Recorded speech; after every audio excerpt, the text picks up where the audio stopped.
Well, hello there, guys. Agrippa Maxenius here. You guys know that I always like to take a look at the newest and most interesting mods for all sorts of different games.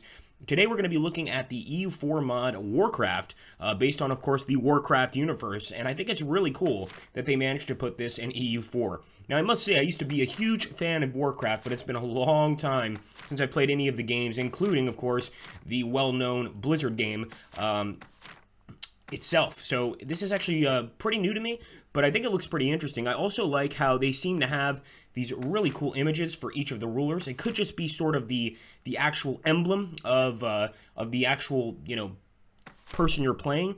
In this case, we're just going to go ahead. We're going to take a look at all the different years that you could play in. You could play in the First War, the Second War, the Third War, and of course in the Second War, we've got Blackrock here, led by the Horde.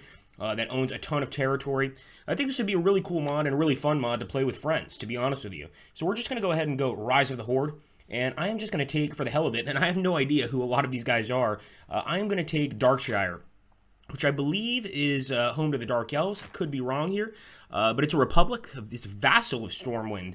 So interesting. We're going to go ahead and just hit play and see what is different. So we'll just do a normal game. We're just going to take a quick look, like I said, and kind of take a look at what the people have done with this mod.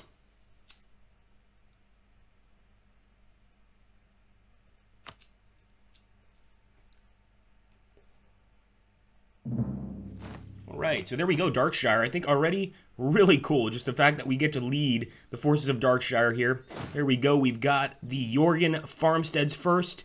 Noogle Ogre Mounds first. Really interesting stuff so far. And of course, if we take a look here, we've got a magistrate. Inaugurated on January 1st, age 43. He's cruel, so he does add to national unrest, etc. Let's take a look at the advisors here, and as you can see, the advisors also look like Warcraft characters. I love when they do this, when they go to every single attempt to really change the way that the mod works, or the way that the game works, for the benefit of the players. Now, I just want to see really quickly the technology, administrative improvements, military improvements. From what I could tell, this is pretty much very similar to EU4 itself, to vanilla EU4, but I don't recall a militaristic kingdom being an option, for instance. An administrative republic, I do believe, exists in EU4. Let's take a look here at some of our provinces. So we've also got global settler increase. We've got enemies here in the Dusty Bank, the Murgukil, and I guess they're led by Chieftain Murgibel. I'm not sure what the heck kind of people these are. This is why I think a lot of these mods are much better suited for like Crusader Kings 2, that sort of thing, because you actually get to look and see what each of the people look like, what each of the races look like, and I think that's really fascinating.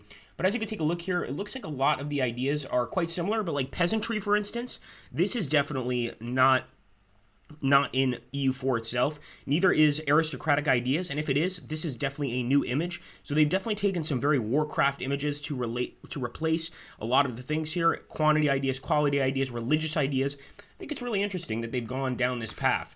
Now, is this mod worth getting? I have no idea. You're going to have to decide that for yourself, but I think it's quite interesting. It certainly changes the game a lot, and definitely a cool concept, I must say. I think it's very, very cool itself when someone tries to go to this extent to recreate, of course, an alternate universe.